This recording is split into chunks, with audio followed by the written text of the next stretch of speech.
继续来看蔡总统早起到警政署表扬优秀的交警甲义警。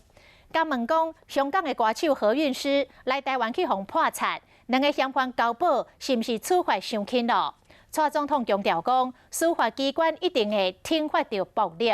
那外交部长吴钊燮送纪念牌，予日本台湾交流协会代表，是用大哥哥来称呼对方，互批评是自港国家。蔡总统是表态挺吴钊燮。欢迎总统。蔡总统亲身表扬职业的交警甲义警，感谢因保障民众的生命安全。讲到香港艺人何韵诗伫台湾被破产，两名主嫌统促党主委胡志伟甲大领导乡情文化促进会理事长刘太富、交保连内政部长徐国勇甲民进党主席杜英台拢会有检察官提起控告，敢讲是法院轻放。我了解这个民意对这件事情是有一些意见啊，我必须要说，我们也期待整体的司法机关能够体现社会正义